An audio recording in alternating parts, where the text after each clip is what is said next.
奸臣爹为扳倒死对头，把我和双生姐姐强嫁给丞相府2位公子。表面上，姐姐是大家闺秀的典范，背地里她在赌场摇骰子，而我自小体弱多病，是个柔弱美人。直到我的将军丈夫撞见我双刀厮杀，打得血色落花流水，他步步紧逼，我哐当一下就跪了。妹夫，等等，我是我姐。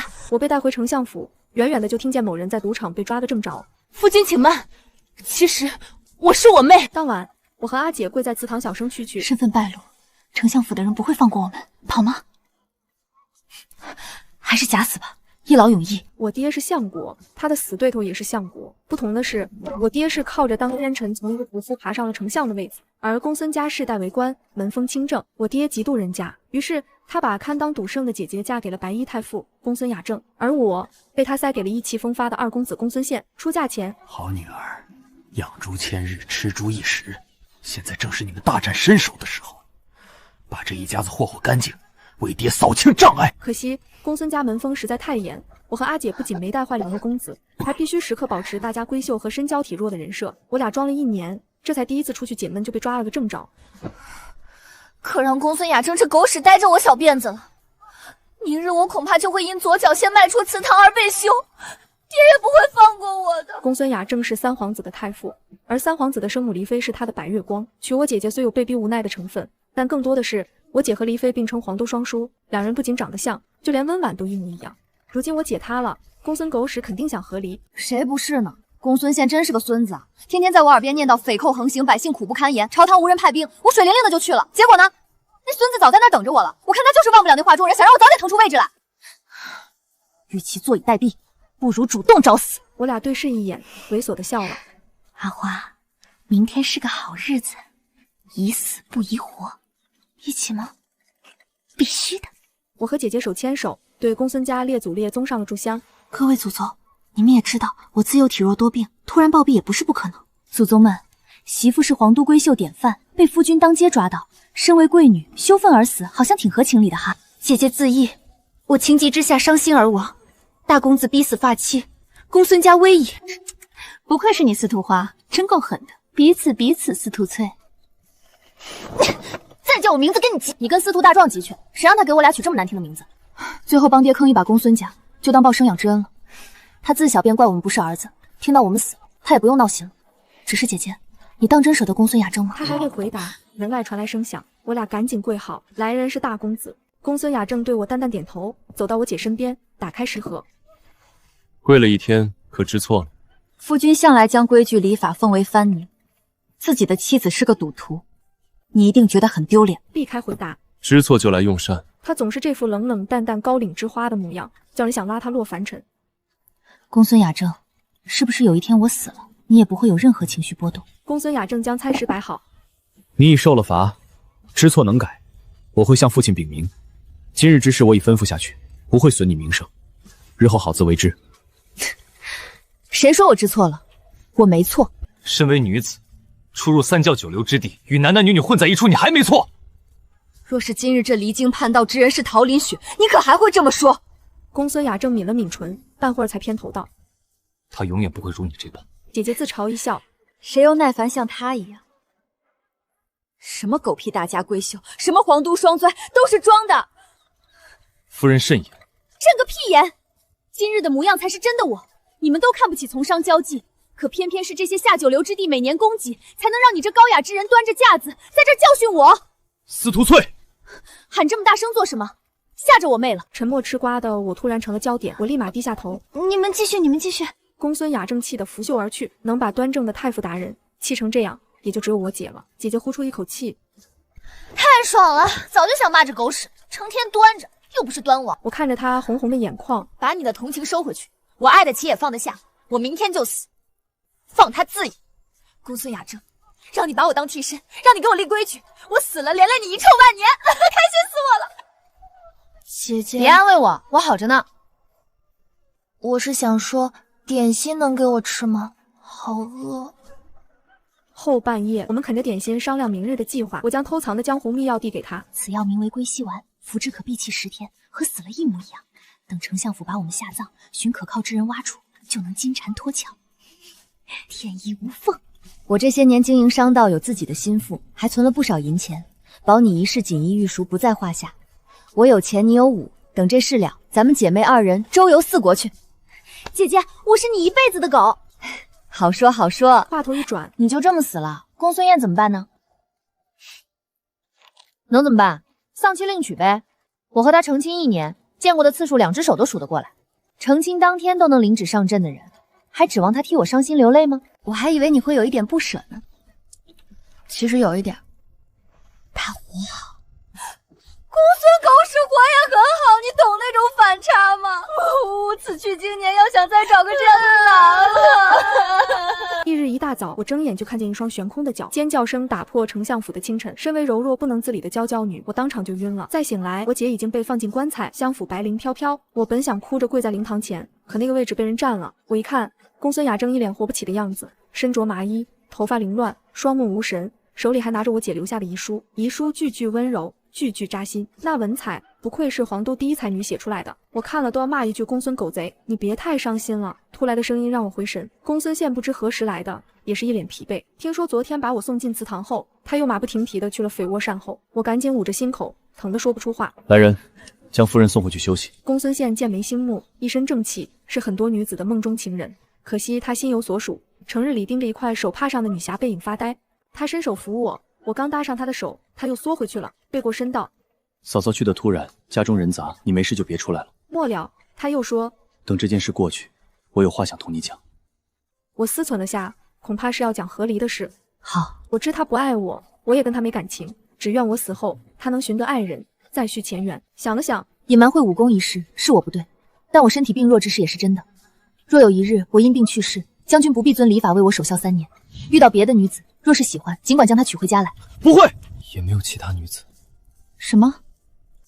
我是说我会好好护着你，不会让你死的。我只当他少年心性，在安慰我。那便多谢将军了。我去看看兄长。他走得慌乱，像是在躲什么。姐姐下葬这天，我扶着棺，哭得双眼通红。公孙宪不知所措的拿着块帕子，手忙脚乱的给我擦泪。我好不容易挤出来的眼泪，他一下就给我擦掉了。别哭，我会常陪你去给嫂嫂扫墓的。我一时语塞，看向他，一张口就呕出一口鲜血。在公孙宪不可置信的眼神中倒下，整个过程不过1刻钟，我就香消玉殒了。死前，公孙宪抱着我软下去的身子，根本不敢用力，他身上染了我的血。他真是个好人啊，临了还给我这个不太熟的妻子哭丧。7日后，我在一个小竹屋内醒来。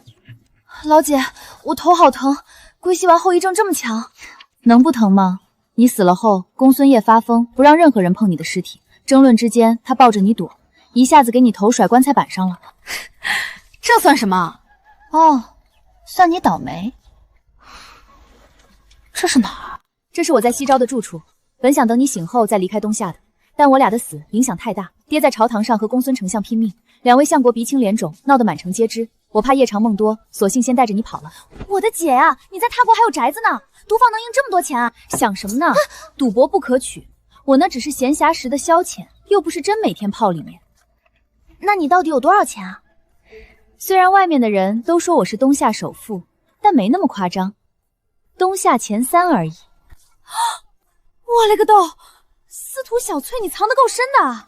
常听咱爹提起，东夏有个了不得的商人，3年时间盘了皇都大半的商铺，每年给朝廷捐银1000万两，生意遍布4国，但其为人神秘，从未露过面。我看向他，感情你就是那个羽族先生啊？姐姐手撑在桌上，似笑非笑地看着我。我已经坦诚相待，现在来说说你吧，好妹妹。我怎么可能有事瞒你呢？我绝对不是什么双黄刀，也不叫草别言。好你个司徒小花，原来之前病得闭门不见人，是偷溜出去打架了，亏得我让商队满世界给你找药。多说多错，还是别言了。姐姐来揪我耳朵，我赶紧捂住心口。姐姐，疼！我是气你不把自己的小命当回事。以前只知你喜欢学武，我想着当锻炼身体也没有坏处，谁知道你一不小心练得这么厉害，还敢出去跟人真刀真枪的动手，万一打斗中犯病怎么办？放心吧姐，一般开打前我都会先塞一把药，从来没发过病。但看我姐的表情，好像并没有被安慰到。我们在西昭定居，姐姐素手一挥，将西昭最大的南风馆盘了下来。于是我们开始了每日吃饭、睡觉、逛窑子的快乐生活。因为担心我出去打架受伤，我姐重金聘请了江湖排名前10的高手保护我。每当我要动手的时候，他们10个往我身后一站，对手立马认输。2年后，我草别岩的名字响彻江湖，他们都叫我草表脸。又一次不战而胜归来，我气鼓鼓地推开我姐房门：“姐，你什么时候破产？不出意外的话，你这辈子是看不到了。”我开始耍赖，你别让那十尊大佛跟着我了，我很强的，能打得过对手。现在搞得好像我仗势欺人似的。你是我妹妹，偶然仗势欺人也无不可。他们有怨气没关系，咱拿钱补偿他们。姐姐放下账本，吩咐道：“去把那些人的名单记下来，每人送去10万两银子。雨季名下的所有店铺对他们终身免费开放，只一个要求，让他们管好自己的嘴，免得二小姐听了闲话不开心。”我一头黑线。姐，你当着我的面贿赂我的对手不好吧？姐姐无奈道：“你的身边的几人乃江湖前10，你连前10都没进，还有心急，叫我怎么放心？那是因为我没去参加比武大会，比武论剑要连续1个多月呢。我在归中时哪有机会离家1月？武林大会3年一比，本月15正好到日子。我若证明我的实力不比他们差，可否让他们离开？”姐姐看了我半晌，点头，成交。临走前，姐姐给了我一个又黑又瘦的人，这是我重金培养的奇人，身手敏捷，能日行千里，专门传递消息，使命必达。我为他取名为顺风腿。这样的能人我可只有2个，分你1个。那10位高手已经各自离开去准备比武大会了，在他们回来前，你有什么事就叫顺风腿给我传信。我一脸不解，看着堪堪有我胸口高的人，微微皱眉。谁知下一秒，黑影一闪，人消失了。我姐一脸满意，顺风快腿，恐怖如斯。我带着顺风腿走了。一路上杀恶图做好事，企图挽回形象。这次的比武大会选在东夏偏远小城的一座山上，离黄都10万8千里，也不怕被熟人撞见。嘿嘿嘿，哎，公孙大人请上座。和明剑山庄庄主在一起的那个人怎么那么像公孙雅正啊？我定睛一看，公孙雅正也恰好转头。我暗叫一声完蛋，下意识要跑，却忘了这是明剑山庄特地找的山顶唯一的出入口，在公孙雅正旁边。我背过身慢慢挪，身后传来一道儒雅却冷然的声音：“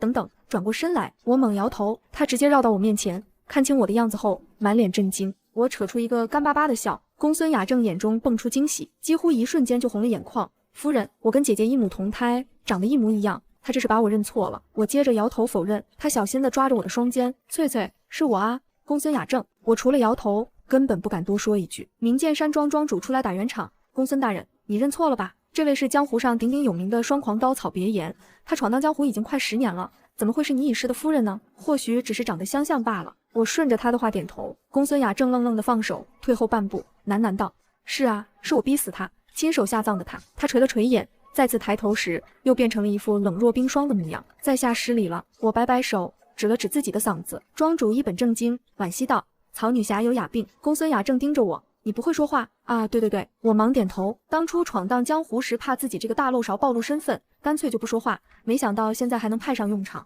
你果然不是他，若他再定要骂我个狗血淋头。我欣慰地竖起大拇指。谁知公孙雅正话头一转，唇角轻扬：“不过你倒是很像另一个人。”这句话直接吓得我心急发作，我捂着胸口直挺挺倒下。公孙雅正淡笑：“现在更像了。”他叫来门口的侍卫，看着我眯了眯眼，绑上马车带回黄都，即刻传信边关，让阿宪回来。我两眼一翻，晕了。马车颠簸之中，我猛然惊醒，眼看离黄都越来越近，我情急之下急了一下，又赶了半天的路。他们决定在驿站休息一晚。夜深人静时，我压着嗓子喊来顺风腿，赶紧回西招找姐姐，告诉她我被她前夫抓了，让她快跑。记住，此事一定要亲口告诉姐姐，就算天塌下来也耽搁不得。得令。顺风腿咻一下不见了。我雄赳赳气昂昂地打开门，准备单挑公孙雅正手下。月光下，一排带刀高手站在屋檐上，压迫感十足，而我兵器被收走，还被下了软金伞。识时务者为俊杰。我退后一步，抱拳反手把门关上。我抓破脑袋也想不通，从前的公孙雅正礼节大于天，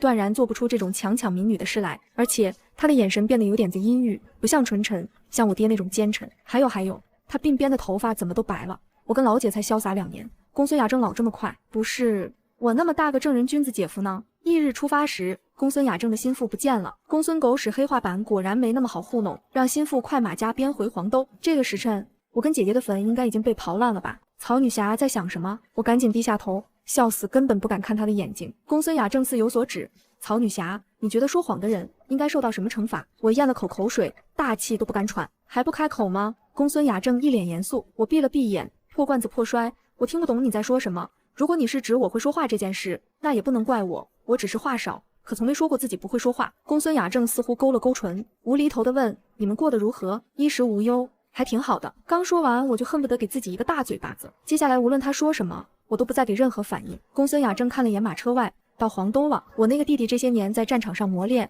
下起手来没个轻重，趁最后的时间好好养精蓄锐也是好的。马车一路驶进丞相府，我认命的下车。我们前脚刚到，公孙宪后脚就回来了。他比2年前黑了许多，眼神中的青涩尽数褪去，更沉稳了。骑着马走在最前头，头上的红缨随风而动。他握缰绳的手青筋暴突，我突然觉得脖子有点疼。公孙宪身后跟了辆马车，然后我姐不情不愿地从里面出来，手上还绑着绳子。同样，他也看到我了，我俩眼睛瞪得像铜铃，都从对方眼神中看到了7个字：不是让你快逃吗？与此同时，丞相府外2道黑影一闪而过，然后顺风腿1号停在了我姐面前，2号停在我面前。东家小姐，小姐东家让我亲口传信给你。我和我姐疯狂使眼色，但这俩卧龙凤雏只记住了使命必达，根本不知变通。1号，小姐说我被你前夫抓了，快跑。2号，东家说妹无命休矣，速走速走。有2个人轻轻的碎了。完事，卧龙凤雏交换位置，一脸坚定地看着我们。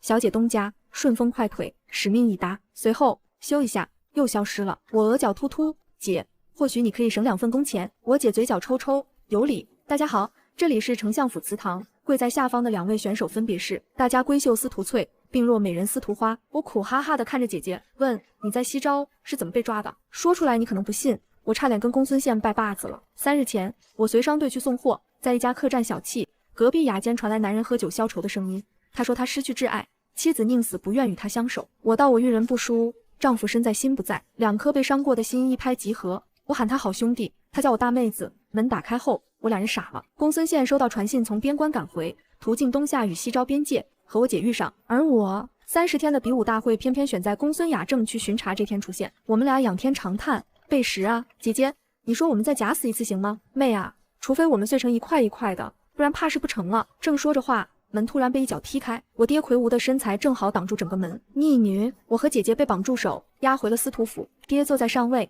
脸黑成一团，没用的东西，老子这张脸都让你们丢完了。他长眉一竖，走来走去，最后停在我们面前，双手一摊，既然已经脱身了，为何还会被逮回来？成事不足，蠢笨如猪。我爹气得背过身去。姐姐冷笑，原来爹是怪我和阿花突然出现，坏了你的好事啊。我爹转身，浑浊精灵的眼睛盯着姐姐，你好大的胆子，竟敢和我顶嘴，难道不是吗？我挡在姐姐身前，冷冷看着她，您借我和姐姐之死逼的公孙大人辞官隐退，如今我们回来了，你是不是在怕那个压了你半辈子的人也重回庙堂？放肆！我爹怒瞪，还请爹别忘了，当初陛下身体抱恙，公孙大人治世，整个朝堂以您为首的盛况，是我和姐姐用命为你换来的。如今我们虽落人把柄，却也给你争取了2年时间。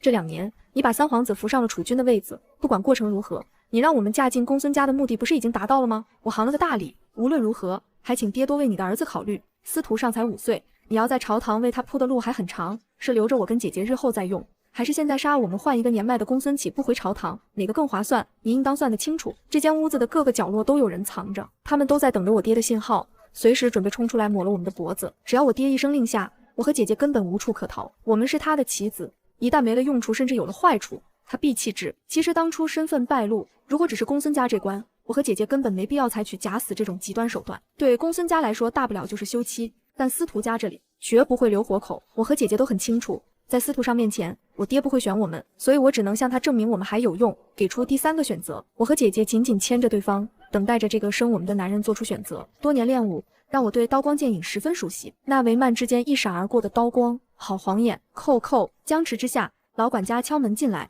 相国，2位姑爷来了。我爹拂袖而去，留下一句，记住你今日的话。我和姐姐对视一眼，松气的同时，身子也不由得一软。公孙家2位公子分别接住了我们。怎么啦？浑身汗津津的，我白着脸摇头，姐姐也一言不发。公孙宪直接将我打横抱起，冷着脸告诉管家，还请转告司徒大人，下次想念女儿，大可传信小婿，我会陪夫人一起上门。若我夫人有何处做的不对，请司徒大人来与我说，别吓她。公孙宪大步流星，公孙雅正食指扣住姐姐的手，牵着她往前走，语气温柔，眼神却冷到极致，淡淡吩咐道：今日押走夫人的人全部断手。话音落下，不知何处冒出来许多暗卫，动作利落干净。我们身后一片惨叫，姐姐跟公孙雅正在另一辆马车上。我有些紧张的捏着手，公孙宪轻轻在我手腕上抹药，酥酥麻麻的，扰得我心乱。没关系的，只是被绳子磨得有些泛红而已，一会儿就好了。公孙宪却依旧固执地给我上药，而后淡淡一笑，小病小痛亦不可忽视，积久难医。末了，他又道：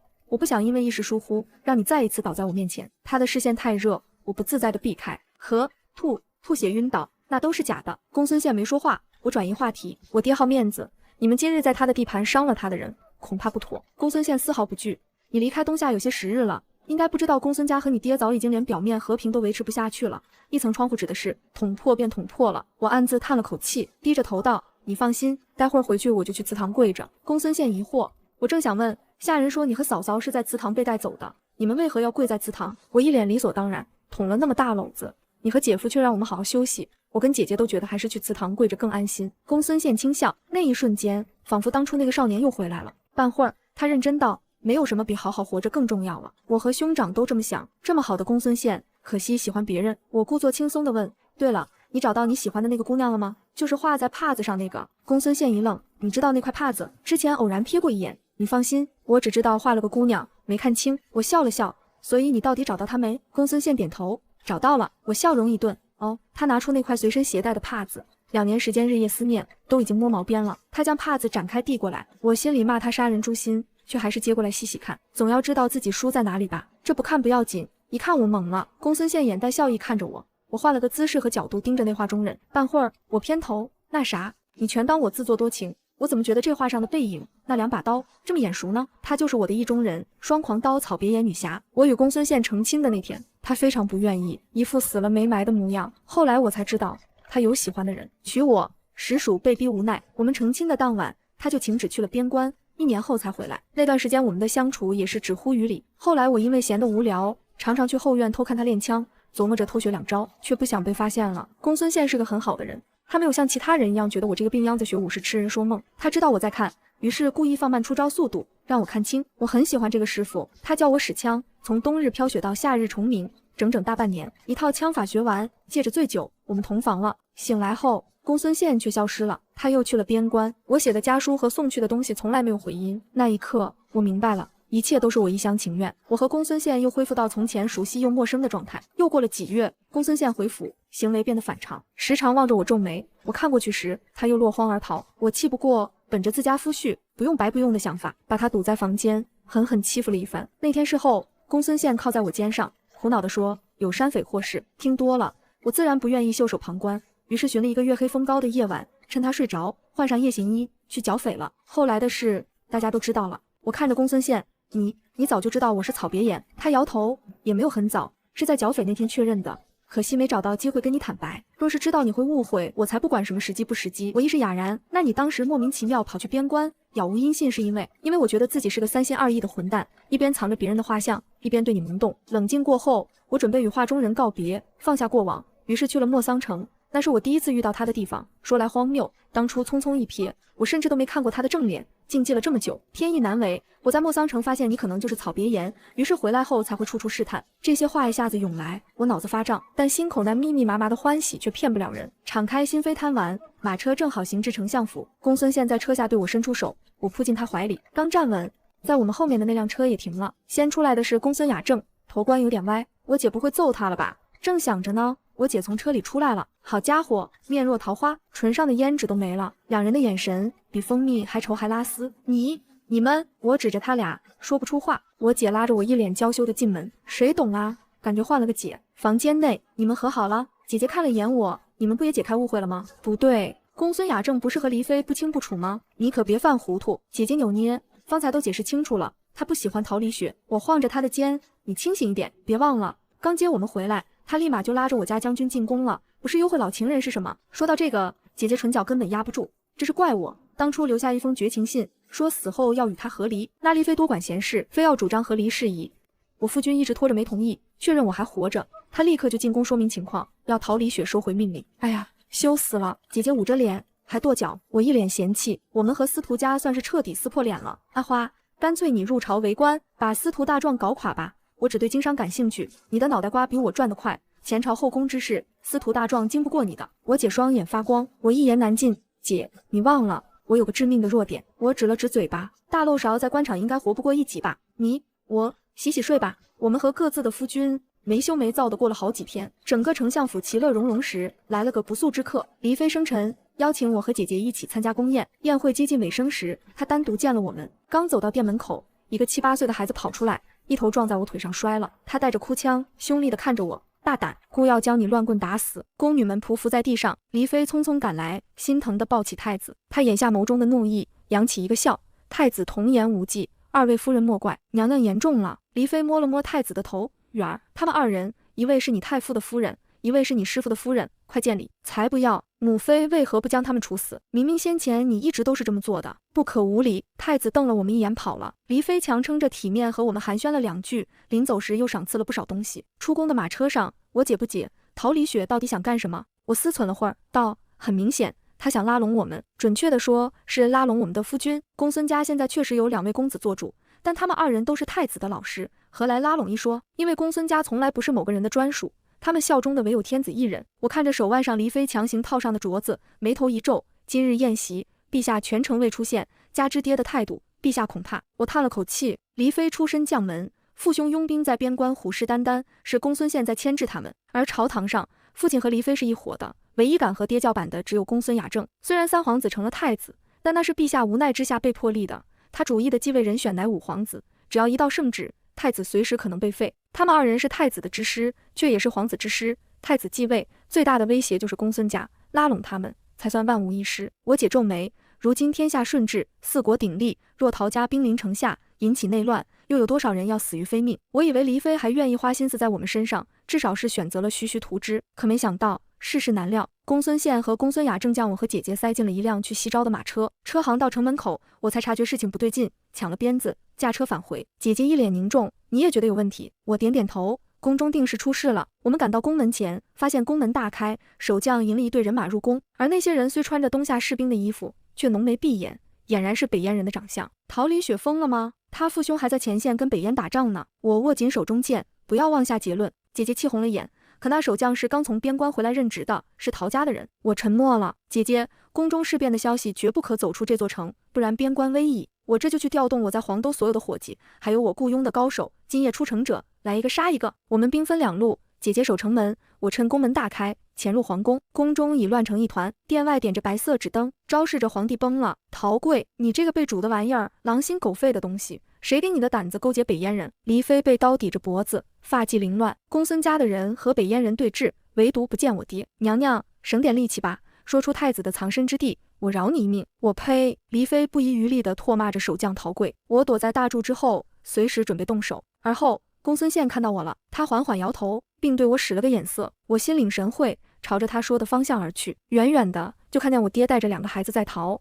身边的护卫一个一个被北燕人杀掉。殿下快走！我爹将2个小孩往前推，自己捡起一把剑，恶狠狠地看着敌人。老子杀了10多年的猪，手还熟着呢。来啊！北燕人一拥而上，我提剑冲过去。以前我觉得自己的速度已经够快了，可没想到还是太慢。皇宫的长廊太长，我怎么也赶不到。那个憎恨我和姐姐不是男儿身的人，就这么躺在血泊之中。我杀红了眼，整个剑身都是血。北燕人死完后，太子和5皇子哭着跪在我爹面前，他还剩一口气，向我伸出手。你答应过要帮上，他是你弟，你发誓。我自嘲一笑，爹啊，我和姐姐真的这么不堪吗？就因为我们不是儿子？我和姐姐出生前，爹找了很多医师和道士算过，说我娘肚子里的是双生男孩。他高兴极了，因为他病重的母亲最后的心愿就是看到孙子出生。后来我和姐姐出生了，那天电闪雷鸣，听闻我娘生了2个女孩，奶奶当场咽气，死不瞑目。我爹被街坊四邻嘲笑，遭了无数白眼。后来他入伍参军，我娘为了等他，日日神伤，郁郁而终。我自小就知道我爹不喜欢我，所以不敢再给他添任何麻烦，